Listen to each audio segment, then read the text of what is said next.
की आवाज बढ़ाइए। तो ये बड़ी सुंदर सी बात कही गई है। तत्पश्चात कहा कि 8 गुण व्यक्ति के अंदर उसे महान बना देते। महात्मा विदुर कह रहे हैं 8 गुण मेरे आपके अंदर, सबके अंदर हों, ये हर व्यक्ति को, स्त्री पुरुष को, थोड़ी और आवाज यूट्यूब पर, तो ये बहुत ज्यादा विशेष बना देते हैं, दिव्य बना देते हैं। अष्टौ गुणा पुरुषम दीपयन्ति प्रज्ञाच कोल्यम च सुतम दमश्य पराक्रमश्या बहुभाषिताच दानम यथा शक्ति कृतज्ञताच। ये 8 हैं, इन 8 को लिख करके रख लीजिए। ये 8 गुण आपके काम आएंगे, ये व्यक्ति का व्यक्तित्व बढ़ा देंगे, उसकी गरिमा बढ़ा देंगे। नंबर 1, सही और गलत की सोच, इसे दिव्य सात्विक बुद्धि कहते हैं। क्या सही क्या गलत है, ये गुण होना चाहिए सबके अंदर। लेकिन ये दुर्भाग्य है कि सही को अच्छा, अच्छे को गलत समझ लेते हैं। तो आपकी बुद्धि सात्विक आहार से काम करेगी, सत्संग से काम करेगी। आपकी बुद्धि ऐसे काम नहीं करेगी। इसे सात्विक आहार की खुराक दीजिए, जो चीजें खाने के लायक हैं वही खाइए। एक दिन मैंने बोला है कि अन्न जब आप खाते हैं तो वो 3 भागों में बदल जाता है। एक मलमूत्र की तरफ चला जाता है, दूसरा है मांस खून सप्त धातुएं बढ़ाता है, लेकिन उसका एक सूक्ष्म अंश है अन्न का, वो मन और बुद्धि को पुष्ट करता है।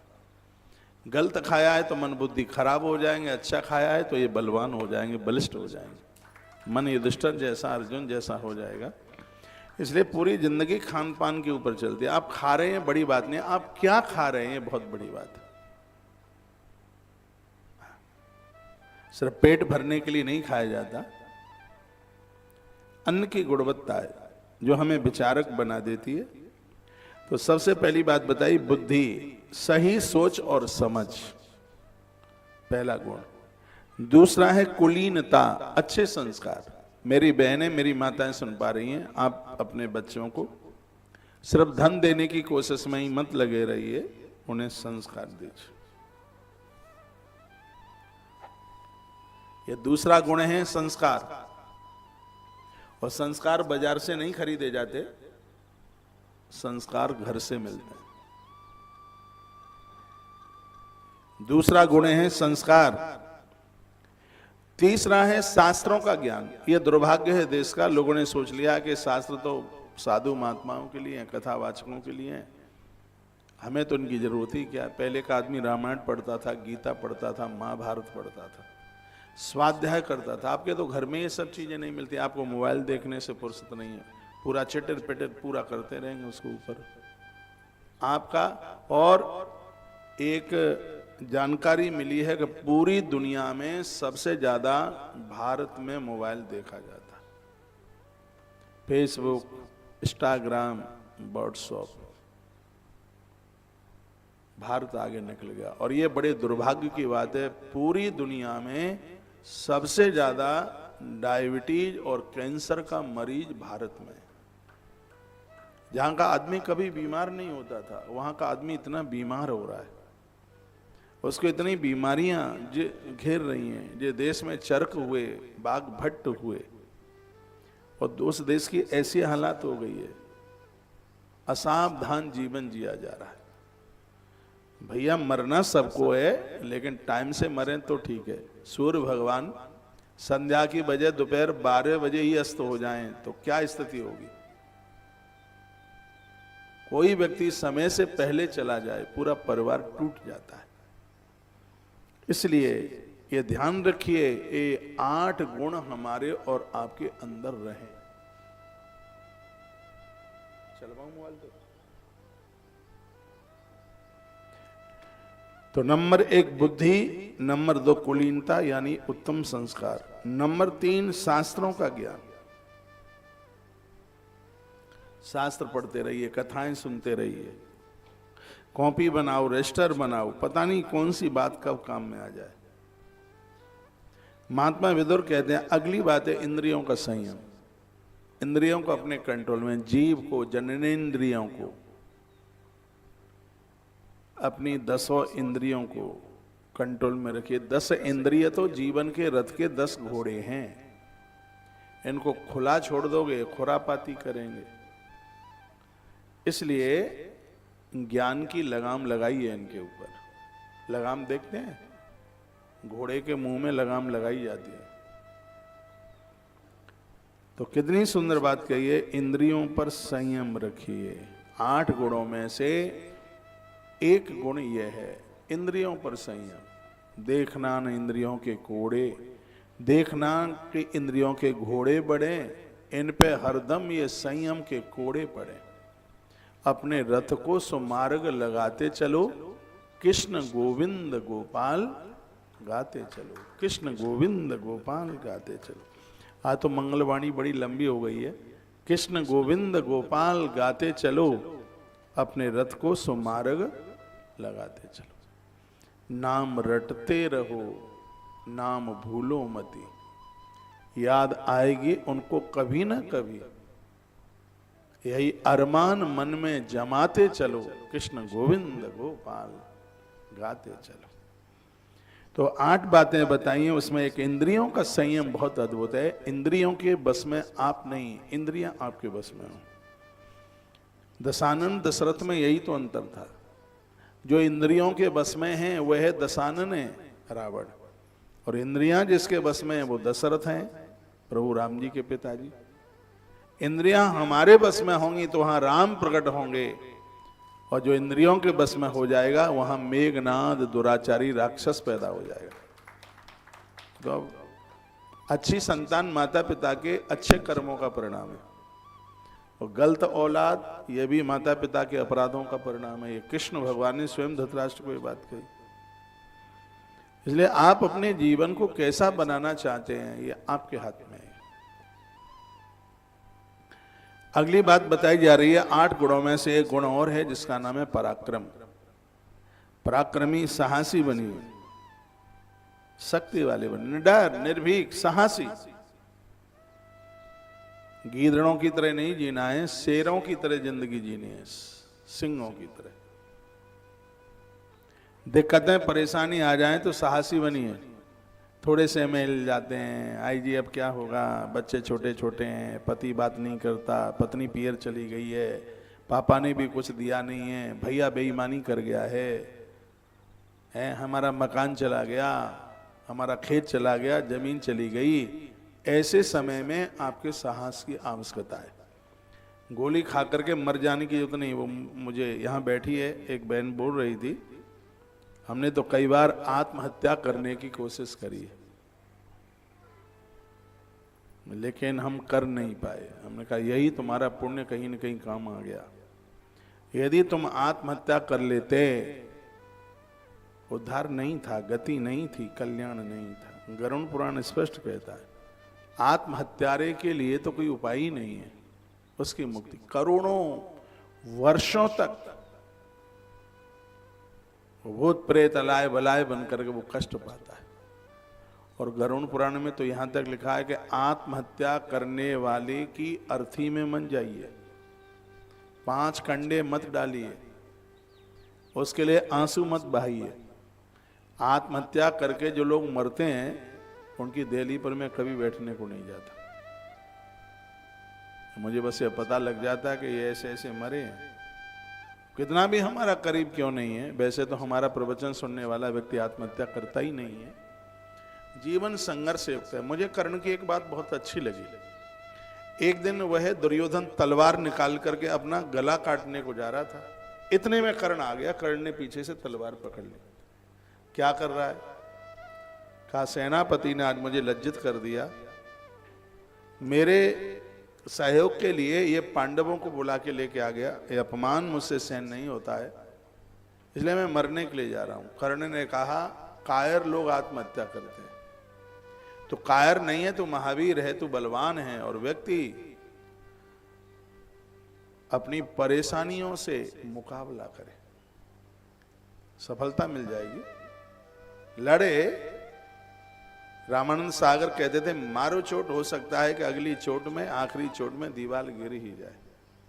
हारिए न हिम्मत, बिसारिए न हरि नाम। जो 8 गुण मनुष्यों के अंदर कहे गए हैं वो एक ये भी है, साहसी पराक्रमी बने। हिम्मत वाला बने, परेशानियों के साथ युद्ध करे, परेशानियों के साथ संघर्ष करे। ये महात्मा विदुर के शब्द है, ये वो बता रहे हैं। एक दिन धृतराष्ट्र ने कहा कि अब तो ऐसा लगता है कि मैं आत्महत्या करके मर जाऊं, अब ये सब मुझसे देखा नहीं जाता। तब महात्मा विदुर ने ये सब बातें कही। कहा ये मर जाना ये कोई जीवन का समाधान नहीं है, और ज्यादा दिक्कत और ज्यादा परेशानी होगी। तब उन्होंने मनुष्य को ये 8 चीजें कैसे विशेष बना देती हैं, उसके लिए प्रवचन विदुर जी का ये चल रहा है। वो कहते हैं कि जो साहसी व्यक्ति है, अपनी दिक्कत परेशानियों का उसने मुकाबला किया है, यह भी एक बहुत बड़ा गुण है।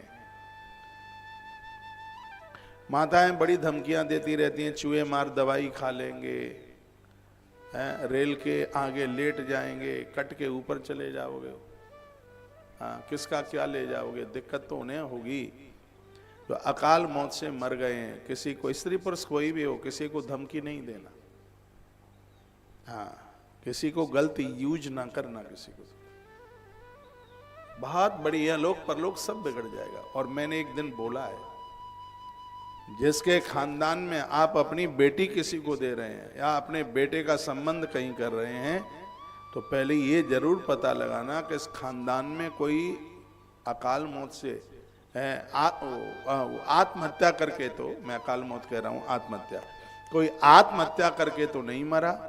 क्योंकि जिस खानदान में चाहे पियर हो और चाहे हो ससुराल, यदि वहां की स्त्रियां आत्महत्या करके मरती हैं, कुल परंपराएं बांझ रह जाती हैं, संतान नहीं होती,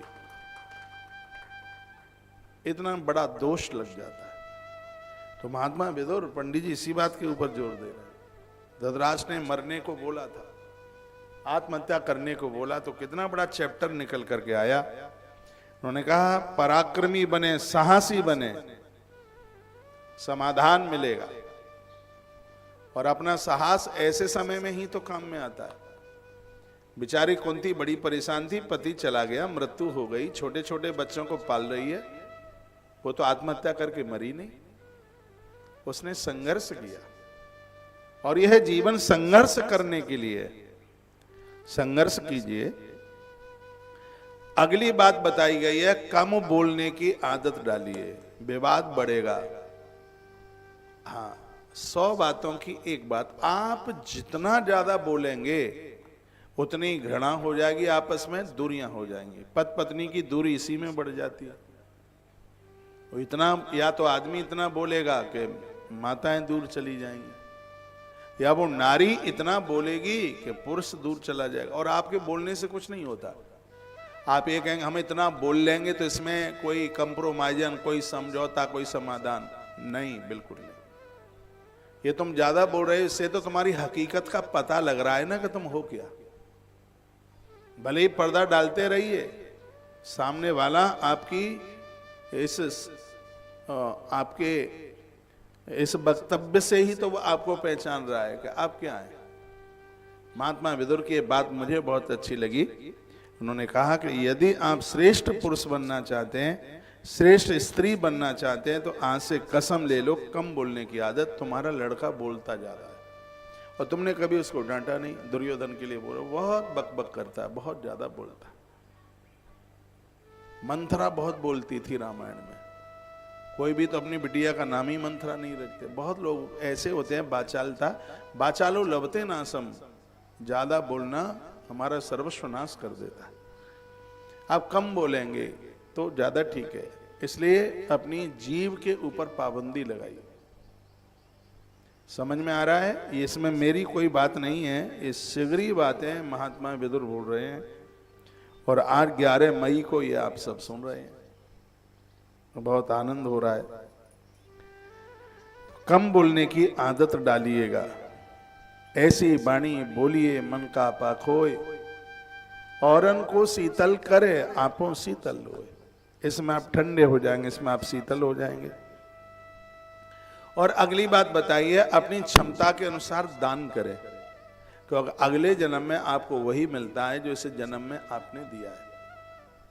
बुढ़ापे में तुम्हें क्या मिलेगा बैंक से? जो आपने जमा किया है। जमा किया ही नहीं है तो क्या मिलेगा? इसलिए थोड़ा थोड़ा थोड़ा थोड़ा निकाल करके अच्छे कामों में खर्च करते रहिए। गांव में गरीब से गरीब की बेटी की भी शादी है तो कन्यादान भिजवाओ। खुद नहीं जा सकते हो तो भिजवाओ। आज भी गांवों में लोगों के पास उतना पैसा तो नहीं होता, लेकिन ये संस्कार जरूर होते हैं। गांव में एक मेहतर की बिटिया की भी शादी होगी तो ऊंचा जाति वाला वहां जाता है, ना जा पाए तो कन्यादान किसी के हाथ भेजता है। ये बात महात्मा विदुर कह रहे हैं कि निखार आता है जब व्यक्ति देने वाला होता है। ननद को खाली हाथ नहीं जाने दीजिए। बेटियां पढ़ने को बाहर जा रही हैं, उनके हाथ में दीजिए, कुछ दीजिए। बहुएं अपने पियर जा रही हैं, उनको दीजिए। दामाद जामात आया, बिटिया का बेटा आया, ननद का बेटा आया, साधु महात्मा महापुरुष कोई भी घर आते हैं तो हाथ में जरूर रखिए, कुछ दीजिए उसको। दानी बनिए। देते देते तो व्यक्ति देवता बन जाता है। लेकिन मैंने तुम्हारे लड़कों को देखा नहीं कि ये कोई दान देने वाले रहे हो। यहां सुंदर बातें, अद्भुत बातें कही हैं। ये कार्यक्रम आज ही पूरा हो जाएगा। ये तो सालों सालों तक चलने वाली कथा है। दाता बने। और अगली बात कही गई है, जो 8 बातें बताई हैं उसमें अगली बात बताई गई है कृतज्ञता। किसी ने आपके साथ अच्छा किया, उसे थैंक यू, उसे धन्यवाद बोलिए, उसे कभी भूलिए मत। किसी के माध्यम से आपकी बेटी अच्छे घर में चली गई, किसी के माध्यम से आपके बेटे का विवाह हुआ, घर में अच्छी बहू आई है, किसी के माध्यम से आपके बच्चों की नौकरी लगी, किन्हीं के माध्यम से बीमारी किसी ने खर्चा कर दिया, इलाज कराया, किसी ने आपके लिए घर खरीदने में सहयोग कर दिया, तो उसको कृतज्ञता ज्ञापन कीजिए। उन्हें कभी भूलिए नहीं। जो आपके सहायक बने, जो आपके सहारे बने, उन्हें कभी भूलना नहीं है। उनके लिए कृतज्ञता अर्पित करो। इन गुणों से मनुष्य वास्तव में सम्माननीय हो जाता है। जिन लोगों के द्वारा आपके घर का चूल्हा जल रहा है, आपके घर की 2 समय की रोटी बन रही है, उनके प्रति कृतज्ञता ज्ञापन कीजिए। ये महात्मा विदुर कहते हैं। मैं तो धन्यवाद करने के लिए आया हूं राजन, क्योंकि मेरा तो चूल्हा जलता है इस सत्ता के द्वारा। मैं कभी बुरा सोच भी नहीं सकता, करना तो बहुत दूर की बात रही। जिनकी हम रोटी खा रहे हैं उनके लिए हम बुरा सोचें, जिनकी हम रोटी खा रहे हैं, जिनके माध्यम से उनके लिए हम बुरा बोलें, महात्मा विदुर इसके लिए बड़ा विरोध करते हैं। कहते हैं कि तुम्हारे लड़के तो इतने उद्दंडी हो गए हैं, इनको ये नहीं पता है कि राजा पांडु ने डेवलपमेंट किया है इस पूरी सत्ता का, जिस पर आज दुर्योधन का बाप बैठा है। उस आदमी ने इतनी मेहनत की है। ये दुर्योधन लुच्चागिरी करता है, ये रोटियां तो पांडु की खा रहा है, और उनके प्रति इसके अंदर कृतज्ञता नहीं है। मैं एक बार फिर कहना चाहूंगा, ये विदुर नीति की जरूरत 5000 वर्ष पहले थी, आज भी इसकी आवश्यकता है। जिस बॉस के नीचे आप नौकरी करते हैं, जिसके नीचे आप रह रहे हैं, उनका धन्यवाद करो, कृतज्ञता ज्ञापन करो। जिनके द्वारा हमारा चूल्हा जल रहा है, जिनके द्वारा हमारे घर की 2 समय की रोटी बन रही है, वो कैसे लुच्चे लफंगे लोग हैं जो उनकी बुराई करते हैं, उनको गालियां देते हैं। तुम्हारा मन नहीं लगता तो छुट्टी लेके चले जाओ, बुराई क्यों कर रहे हो उसके प्रति तो कृतज्ञता ज्ञापन होनी चाहिए, जिनके द्वारा हमारे घर का चूल्हा जल रहा है। समझ में आ रहा है कि नहीं? अभी 3 दिन पहले कोई मुझे कहता है कंपनी इतनी बदमाश, इतनी बेकार है, तनख्वाह नहीं बढ़ाती। मैंने कहा देखो भाई, कंपनी की बुराई नहीं कीजिए, तनख्वाह नहीं बढ़ाती, छोड़ो, दूसरी जगह काम देखो। आप बुराई कर रहे हैं, और तुम्हारी कंपनी से हम जुड़े हैं तो हम तो बुराई नहीं सुन पाएंगे ना। हाँ, और तुम बुराई कर रहे हो, जिनका खा रहे हो उनके ही लिए, और तुम बुराई करते हो। ऐसे हैं वैसे हैं, खूब कमाते हैं, हमें नहीं देते। मैंने कहा तो वहाँ चले जाओ ना जो ज़्यादा देते हैं। तो आप यहाँ रुके ही क्यों, यहाँ तुम टिके ही क्यों? लोगों को लाज नहीं रही, लोगों को शर्म नाम की चीज नहीं रही बिल्कुल। है? एक बार छोड़ के तो देखो कि नौकरी कितना तुम्हारा पीछा कर रही है, पता लग जाए। ऐसी स्थिति बन गई है। मैं कहूं कि जितने समय तक तुम जहां रह रहे हो उस जगह को अपना घर समझो, अपना परिवार समझो।